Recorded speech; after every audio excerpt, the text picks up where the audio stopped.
Hello and welcome back to the Shepherd's Crook podcast. Hope you guys are all doing well today. Looking forward to talking to a new friend that I'll introduce here in just a second. And actually, I'll let him introduce himself here in just a minute, but wanted to remind you of a few things that we have going on. If you want to be a part of the Shepherd's Crook membership, please reach out to me. For $5 a month, you can be a part of the newsletter. You can get in your mailbox once a month newsletter that's on old antique looking paper with a wax seal, just a good old fashioned newsletter. I've really enjoyed getting one from a ministry that I follow and kind of thought it would be a little bit nostalgic for you guys as well. So if you want to get that, and then at the end of the year, you'll get all the video and audio content that I'll send your way. And also you can jump in on the cohorts as well that we've had in the past. I can get you access to that. So if you want to be a part of the membership, it really supports the work around here. And it's always just encouraging to see people sign up for that. And hopefully it's an encouragement to you as well. And then want to continue to remind you of the Sons and Slaves podcast. Me and my boys are having a blast talking about boyhood and the process of becoming a man. We have a lot of interviews that we're going to have lined up and a lot of conversations that are just going to continue between me and them. And they've been having a really good time with it. And hopefully you guys have enjoyed that. So if you're not yet subscribed to that show, please jump over to iTunes or wherever you do your podcast intake and search and subscribe. We would appreciate it quite a bit. All right. I'm talking to Tate Taylor today. Tate, why don't you go ahead and just give us a shout out, tell us a little bit about who you are, your family, and then what it is you do. And then after that, you know what, let's go ahead and pray, and then I'll pass it off to you. How about that? Let's do that. Okay. Father, we just thank you for this time. Thank you for the blessing that technology can be. And I just ask that this would be used for your glory and honor for this conversation to glorify you and help people. We want it to be an encouragement to people as well. So I thank you for Tate, brother that I've learned from afar and enjoyed just kind of seeing what's going on in his world. And I'm really excited to get to know him here today. And hopefully everybody else will be as well. And we just trust you'll lead this discussion. It's in Jesus' name we pray. Amen. Amen. All right, brother. Bring us up to speed. Tell us about yourself. All right. So like you said, my name is Tate Taylor. I'm 28. I live in rural East Texas, kind of a place nobody would have really heard of if they hadn't been through here. There's a lot going on. I have a normal blue collar job. I'll be going on night shifts tonight, so normal stuff there. But as far as online, I guess this is where a lot of people's their existence is starting to end up, is kind of through their social media, which I don't really want that to be the case for me, but we're pretty active on social. If you follow me, pretty active on Instagram. I do a lot of lifting, like fitness related stuff on there. And then I love that you're doing a podcast with your sons, because I have a podcast with my father. Awesome. So our podcast, the Bar Taylor Talks, is me and my dad, and then my brother-in-law. And we re-record usually one episode a week. We're not quite as quick to the draw as you are on yours, but we try to be pretty consistent with it. We've been doing that for coming up on a year now. And then also that same group of guys, mainly my brother-in-law and I, have started a confessionally reformed house church here in our neck of the woods. It's not necessarily the intention that it stays a house church forever, but that's what we're at right now. And so we're doing that, and man, there's a lot going on, but that's I guess that's kind of the high points at the moment. Yeah. And so kids, how many kids do you guys have? I'm married to my wife of 6 years as of yesterday, or day before. Yeah. So our anniversary was 2 days ago. Okay. 6 years to my wife Destiny, and we have two little ones. I have a 4-year-old girl and a 1-year-old boy. Awesome. Man, that's fun. So a couple questions to the house church. So what led you to that? Were you kind of in the situation a lot of people were? It's kind of like you try to do what you can to help the church get better and couldn't really do that, and so decided to start your own. What led you up to starting the house church? I think we probably are in a really similar situation to a lot of people, especially in the last 3-ish years. Everyone has started looking for answers since the unnamed virus that we're not allowed to talk about. Right. And we were kind of in a similar situation. We were going through they would claim to be reformed, a Calvinistic Baptist church close to here. There's just not a ton of options. We live in a very rural area. Okay. The closest grocery store to my house is 20 minutes away. Gotcha. And that's a small town. So there's just not a ton of options in our area, but I don't think that's, exclusive to us. It seems like a lot of people are kind of in that situation.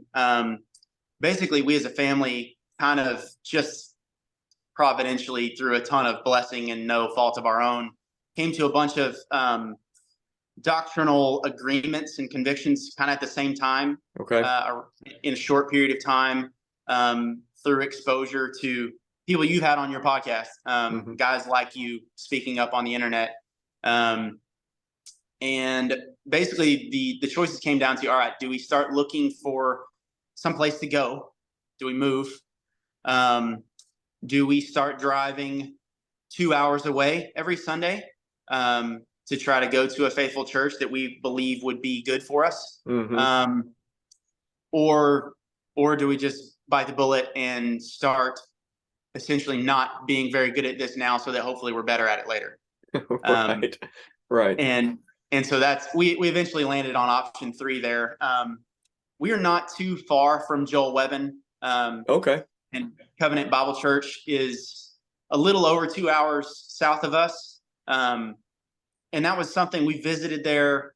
We went to one of his conferences this past year, and big fan of what they're doing. It'd be really hard for us long term to be really involved in a community that far away. And so figured we'd just go ahead and start building one. Yeah, man. Well, that's what we've seen. If anything beyond close to an hour, we have several people that are coming from about an hour away and are really plugged in with small groups, with community. I mean, they never make the hour a issue. They've never complained about it. In fact, we have an elder candidate that's about 45 minutes away from where our church building is. And that's kind of how our church is. We have a central location, then people are coming from several different places. But beyond that, I mean, to do 2 hours, I mean, is pretty unreasonable. I mean, seems like your backs were against the wall a little bit and just had to make some decisions. So it seems like, I mean, just from online anyways, it seems like things are going pretty good. Yeah, things are good.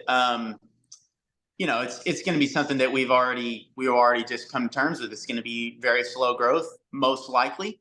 But we're all right with that. We've got a bunch of stuff we need to improve a ton before we're ready for, if all of a sudden 100 people showed up here at my house, like, we wouldn't be prepared for that anyways. Yeah. And right. So, that's something that we're not too hung up about. That's all right with us for sure. Gotcha. So I was in Texas in the early 2000s. I worked with a camp organization. So I spent time in Nacogdoches, Texas, or Nacogdoches, however you say it, Sherman, Texas. And then I was out west, several different places around the state, but really enjoyed it. Man, there were fire ants in Sherman, Texas that were, I mean, ginormous and absolutely they were like lighting kids up, man. I mean, it was like a kids camp. So we were out playing in a field and we were just getting annihilated by these fire ants. But then my sister lived down in Texas for a while too, in Plano. So we spent a lot of time down there getting that Tex-Mex food. Is pretty good. So the great nation of Texas is a pretty cool place. And I watched a Brimstone Tactics YouTube video that you guys did. It was like distance test between a Matthews and a Hoyt bow. So is that your property? I mean, it looks like you have some property. I mean, you got a pretty nice place. It looks like you can hunt and do a lot of different things out there.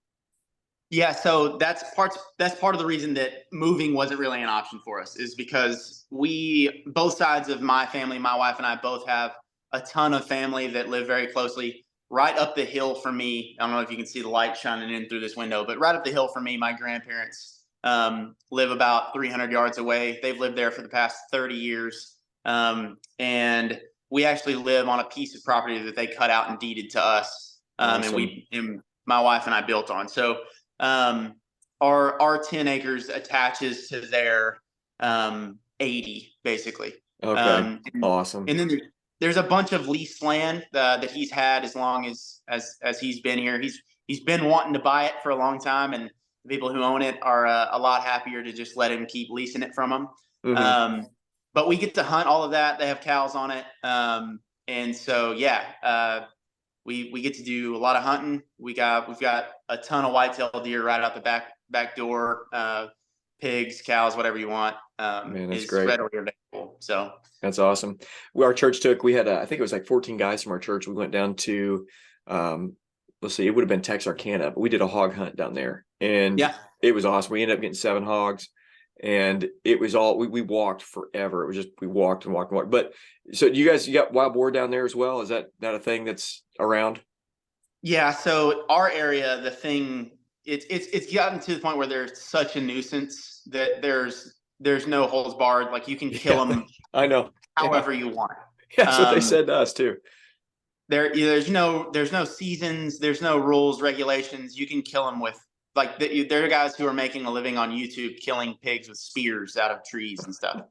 That's wild. One of the things in our area is to do pig hunts over the weekend, and then it's basically like a 24-hour pig hunt, and guys will take out packs of dogs, and the rules are you can't kill them with a firearm. You actually have to run them down and knife them.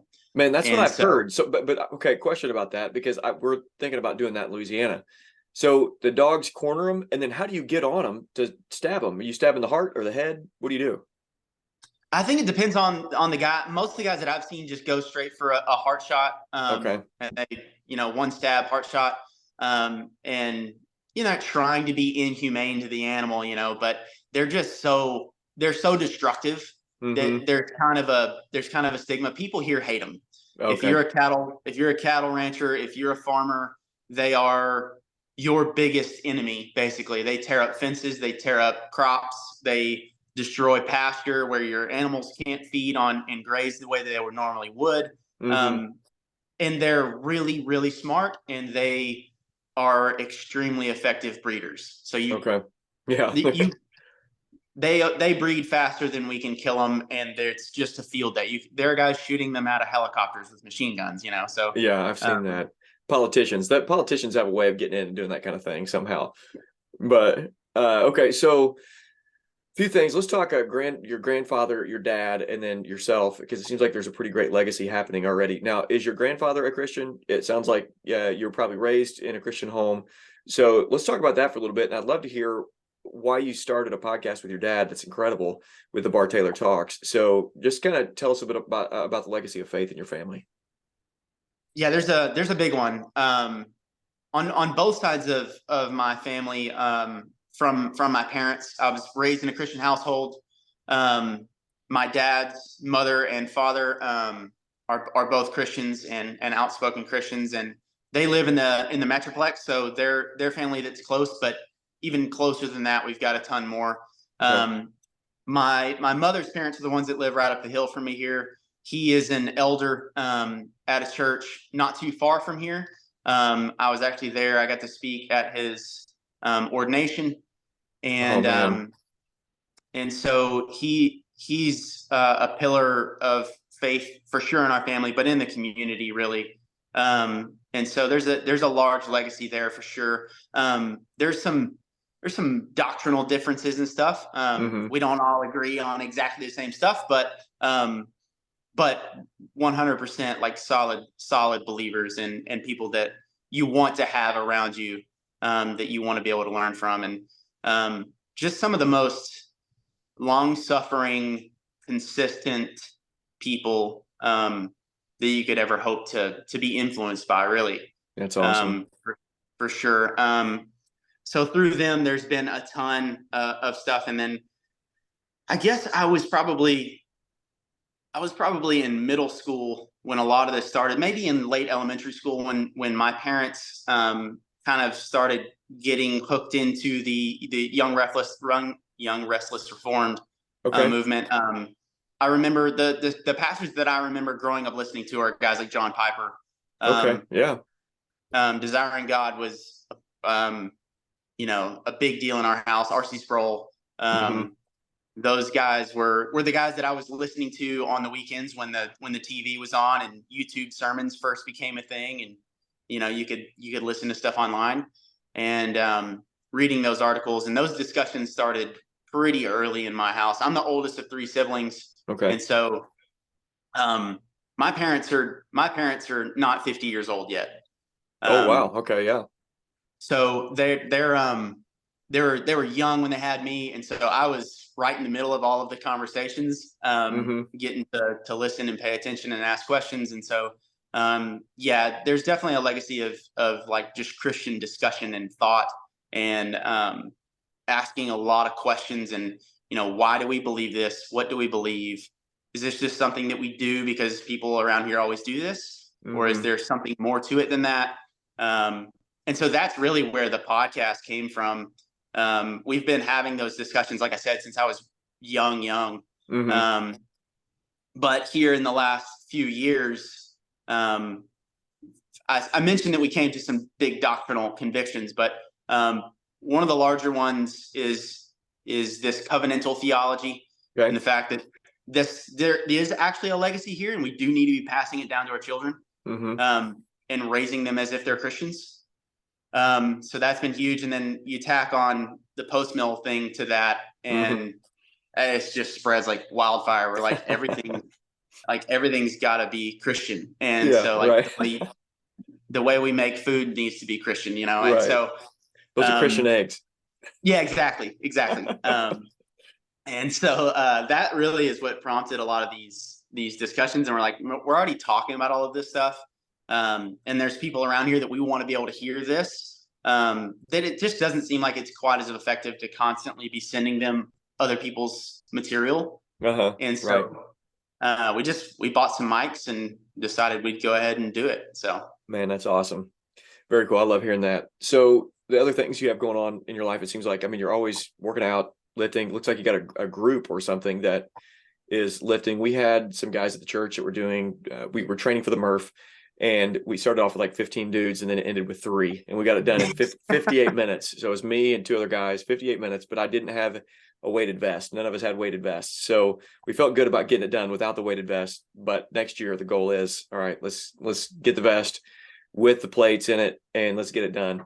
So how has that become a part of your life? Has it just always been, I mean, I'm sure athletics or something like that carrying over, but it seems like it's been a pretty integral part of, I mean, you're doing like front squats of 350 pounds. So, I mean, like it looks like, so, I mean, tell us about that, why that's important for you, why that's important for men, and then why you have a group around you that's, joined in doing that with you. yeah, so the fitness stuff has been around forever. This stuff started around the same time as the doctrinal discussions did, and Okay. so I'm sure people already know this, but football in Texas is huge, and college football is really big. But if you live here, you know that the real thing that is captivated everybody, as soon as school starts in the fall, is high school football. Okay. And that's where the real attraction is Friday Night Light high school football. Like those movies and that TV show is based on a real thing. Like Right. So I grew up in that. My grandfather, who lived right up the road, was a quarterback and really good at the high school that I played quarterback at. And my dad played, my uncles all played, like everyone played football. Okay. And you might get into other stuff later, but you play football first. Mm-hmm. And so anyways, we were really involved in that. My dad actually started the youth organization here in our local town when I was in, I think, the first grade, because he was like, we don't have this here, and I'm tired of driving down the road to go do it. And so he just started the Malakoff Youth League here. Okay. And it's still going today, and we don't have anything to do with it anymore. And he started that so that I could play when I was in the first grade. Mm-hmm. And so that's kind of, I guess this has been a theme for a long time. It's like, if we don't have this and it needs to be done, then we'll just go ahead and do it. Mm-hmm. So athletics was always huge. I played a year of college football down in Southwestern at a little D3 school. Okay.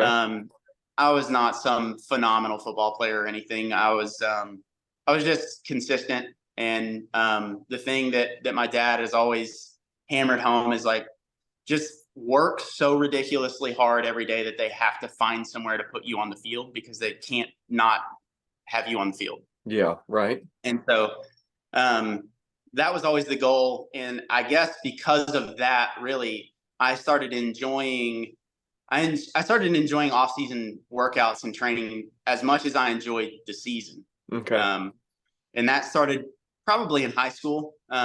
We started working out with weights at the house before we ever started lifting weights through the school. When I was young, I think I was in the 6th grade when I started lifting weights. Okay. Gotcha. So it was pretty early, like at the point where everybody's like, you better not do that, or it's going to That's when you're doing it. Yeah. We got those comments, which I I don't know, maybe I'd be 6 foot instead of 5'11", but who really cares? Yeah. Um, I have almost 20 years of lifting experience because we started really early. And so I think I was in college and kind of getting ready to be done with football when CrossFit exploded Oh onto the yeah. national, Okay. onto the national scene. And then the guys that were, and still kind of are, but especially during that period of time, 2013, 2014, the guys who were at the pinnacle of the sport were Christians. They were Hmm. outspoken Christians. It was Yeah, Dan Bailey and, that's and right. Rich Froning. And those were the guys that I was watching and wanted to be like. And the thing that I noticed about Froning was that he always had a group of people around him. He worked tremendously hard, but he was always having fun because there was a big group of people there, and there Hmm. was a big fellowship around what they were doing. And he would have people just living in his house so that they could train together. And I always Hmm. thought that that was the coolest thing in the world. And so when we finally got to have our own property, build our own house, I built a shop, and that was really the main purpose of the shop, was to have my own home gym. Yeah, that's And awesome. so that's kind of how that started. We started doing Murph probably 4 or 5 years ago, Great. um, What's your best and time? I want to say it was not this year, but last year. This year I had a pulled hamstring. Last year I did it. we actually did it twice during Memorial Day weekend. Okay. So there's a CrossFit gym down the road, about 45 minutes, that we have some connections to, and they do it on Monday morning. But I like doing stuff here on Saturdays to kind of kick the weekend off. So Saturday morning we did it here, and I think I did it in like 50 minutes with the vest, and Man. then we went Monday morning, and there was a bigger group, and there's music, and it's Hmm. like a little bit more juice flowing, and I think I finished it right at 48 minutes. Dude, you crushed it. Um, Well done. 2 days later. So the goal is to get faster with it this next Hmm. year. We'll see what Very, happens. very cool. So physical fitness, Paul tells us that bodily training is of some value, but godliness is something, something. I'm misquoting it. Is of Uh, is of much more value because it's valuable for eternity and there we not just go. for. So let's talk the value, and then what is the main impetus behind it? Like, why is it valuable for men to be strong? Man, that's a huge question. I think the main thing with physical training is that it is the lowest hanging fruit that you have access to, that everyone has access to, that yields a direct reward. Like, anybody has a floor in their house where they can start doing 20 or 30 push-ups a day, Yeah, that's and good. then before you know it, 20 or 30 push-ups is not difficult anymore. Hmm. And so it just teaches this. It teaches work ethic, is what it does. And I'm not sure why, but we've become pretty functionally Gnostic within the church, Hmm. and we completely disassociate our spiritual disciplines from our physical disciplines. But it's the same. It's the same process. Hmm. Um, we go.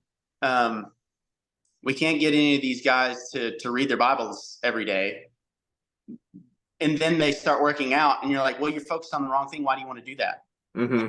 Well, because they want to be men. Uh-huh. And instead of going, hey, that's good that you're doing that every day, why don't you attach some Bible reading to it? Hmm. Because it requires the same. It's the same muscle that you're flexing, is this discipline muscle, and it's doing things when you don't feel like doing it. Yeah. Um, and I'm not sure why the church has done that, but that's one of the goals with what we do here, with the group, is we try to start the week out with some work. Hmm. And the idea is that on Sunday you're supposed to rest and worship, and then the rest of that commandment, though, is that when we're honoring the Sabbath, the fourth commandment is that for 6 days you're supposed to work hard, Hmm. Yeah. and then on the seventh you rest. Hmm. Well, we've kind of like parsed it up and gone, you're supposed to observe the Sabbath. And Hmm. we've gotten rid of that initial working hard for 6 days. It's really good.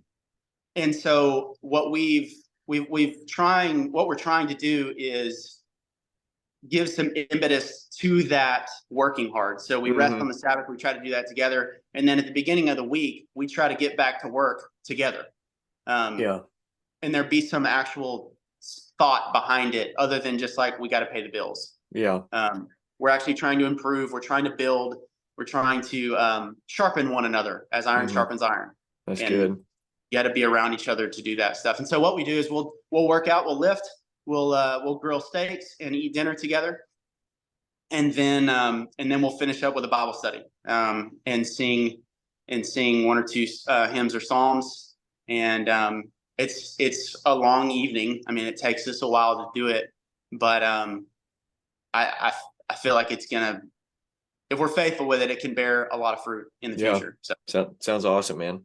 One of the things I've noticed about my sons, particularly my oldest son, is he works really hard at things that he enjoys, but the things he doesn't enjoy, he just can't make himself want to do it.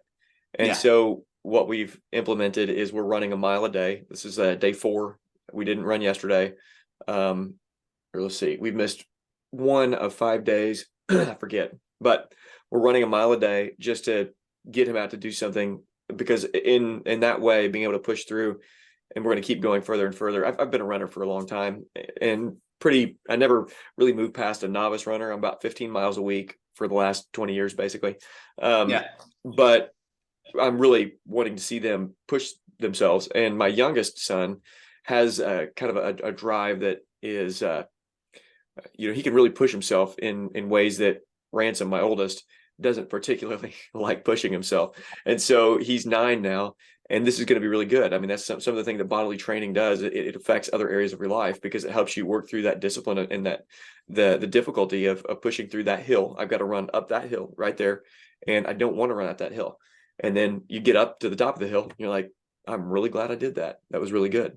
And so we're hoping that ends up, developing that muscle, that skill in working hard at things that you don't particularly enjoy. And I think working out, that kind of discipline like that, can have ramifications in your life and in a pretty profound way. Yeah, absolutely. And that's just kind of the overarching thing of like, that's rampant on social media right now, is like Jocko talking about discipline being freedom. Like, everybody's hearing this stuff, but we tend to not realize that it's an explicitly Christian ideal, and that like mankind was put here in order to work. Yeah, like, that's good. I don't know why, but our modern ideal of perfection is like really squeaky clean, shiny surfaces that don't ever get dirty. And so like, it's always this space age idea where none of the cars actually touch the ground. They're all floating in the air for some reason. And if you look at scripture, the garden in its perfected state still had dirt in it. Like, there was dirt present, and Adam was put there to work and tend it. Like, that's what we're designed to do from the beginning. Sin's made that more difficult, but the dominion mandate is a burden, and you might need a strong back in order to carry out the command well. And I don't know why we disassociate those things, and to act like that's not theological, I think, is silly. Yeah, right.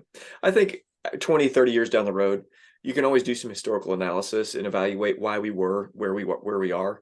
And I think some of those answers will bubble to the surface over the next, especially 50 years out. We'll be able to look back and think, what was going on that caused the state of evangelicalism at the end of the 2000s or going into the early 2000s to get where they were.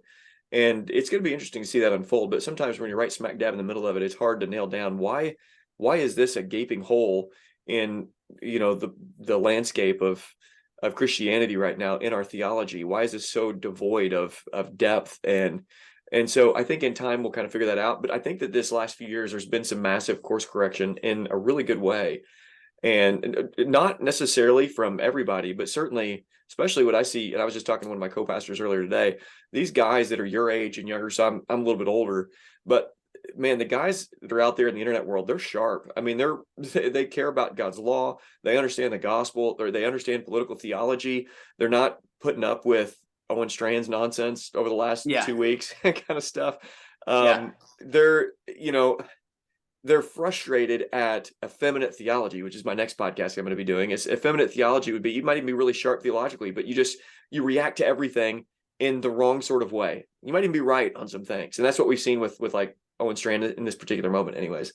But man, it's neat to see there is a good shift, I think, that's happened over the last 3 years that is still working itself out and building on the last 3 years. And I think it's a really healthy thing. I think some guys are taking some things to the extremes, but overall, it seems like there's a really good trajectory. Are you seeing that kind of same thing? I mean, it seems like that's the case with you personally, but are you seeing that same thing more broadly as Yeah, well? I am. There's a small group that I've kind of been able to work myself into a little bit on the Instagram platform, where there's some really sharp guys who are just regular blue collar dudes. They work at engineering firms, or they're welders, or they're, I'm a plant operator at a natural gas company. And it's not like, for some reason, we think that the glory only exists on, the guy that's catching a touchdown on Sunday afternoon football, and is getting paid millions of dollars to do that.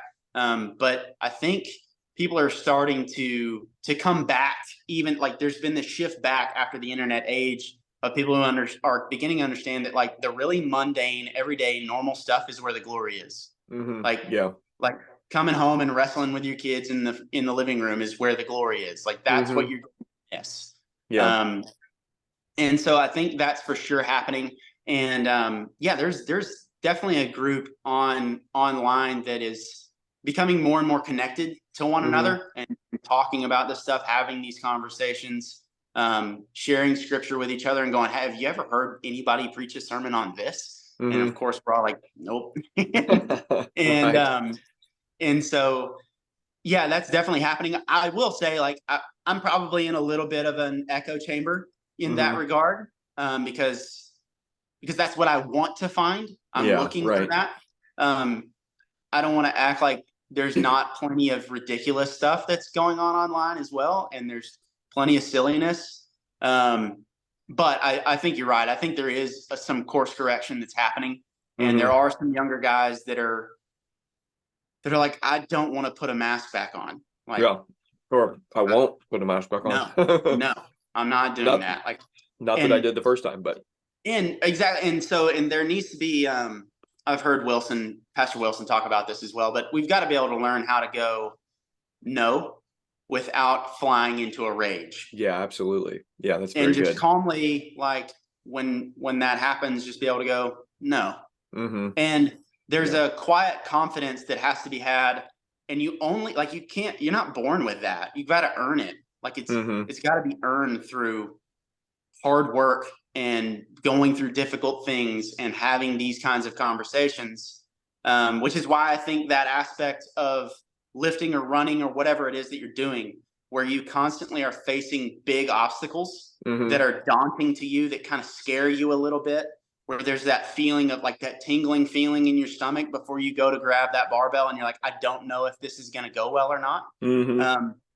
You've got to be able to find some way to fight battles like that, because we don't have a lot of the difficulties that our forefathers did. Right. Right. Yeah, we have to Like go find them. We have to find it. yeah, you've got to go willingly, on purpose, get in the middle of that stuff on a regular basis. You've got to make that decision to go do it. And I think there are plenty of guys that are starting to realize that and starting to act on it. Yeah, that's good. Well, let's shift gears a little bit. Let's talk about hunting a little bit. Seems like you've been a hunter for a long time. I just got into hunting. I think this is my 5th season now hunting. So I didn't start until mid-30s, and I didn't grow up. I did grow up a little bit in the woods, quite a bit in the woods. Grew up fishing a little bit, but hunting has been phenomenal. Absolutely loved it. So let's just hear your backstory on that. And looks like you're a bow hunter as well. I love bow hunting. It's the best. But how did you get into hunting? Was it there from childhood, or just give us a story? So I actually, I'm closer in my trajectory to you than you would think. Okay. My grandfather has been a hunter my entire life. It's not something that my dad was ever really into. During the winter, we were playing football, and so there wasn't a ton of time for hunting. And now I've been close to it. I've been in the same realms, the same vicinity of it, my whole life. Like I remember on Thanksgiving morning, like having my big toe pulled to pull me out of the bed at 4 o'clock in the morning to go get in a deer stand with my granddad, because he was like, "You're gonna go do this with me, and I don't care if you want to go or not. Like, Right. I'm not really concerned about it. If you're excited about it, we're going to do it." But it wasn't until I had a buddy of mine bring his bow to my house, probably 5 or 6 years ago. Okay. And it was actually just shooting a bow that got me hooked. That's and awesome. I was like, I've got to get one of these and start doing this. And so when I started deer hunting, I really started with a bow. I got a bow, like you said, I got a Matthews Triax, and got it on consignment sale at a store not too far from here. Nice. And got it all set up and started shooting in the yard. And that already had me hooked.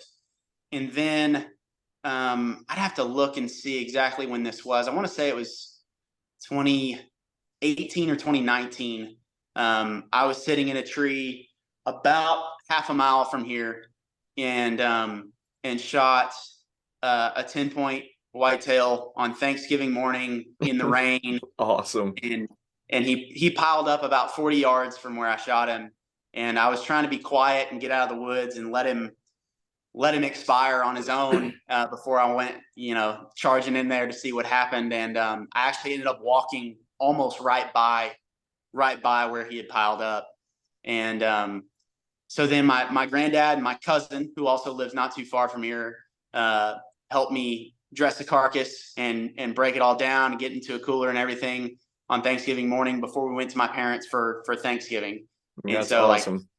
After that, I was like, I'm going to do this forever. It's so awesome, man. Dude, it's crazy. We had a guy at our church that said, "Hey, why don't you go and come on out?" He's got property. He's in his 60s and always respected the guy. I said, "Well, all right." And I had to do hunter safety course, and it was gun season. And Illinois, by the way, we got big deer up here. We got good whitetail deer up here. You got those big northern large body whitetail. Yeah, that's right. Even though we're not that far, crazy thing is we're in Southern Illinois, because we're almost in Kentucky, but still they're big, nice deer. And the first 5 times I was in a stand, I killed 3 deer.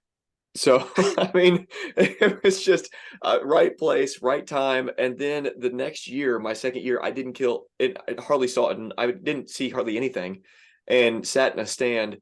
And that was kind of more realistic to what hunting is like. But I've been able to get one, I think, every year except one, and I've enjoyed it, man. I've got to go on a bear hunt in Minnesota and do some neat things.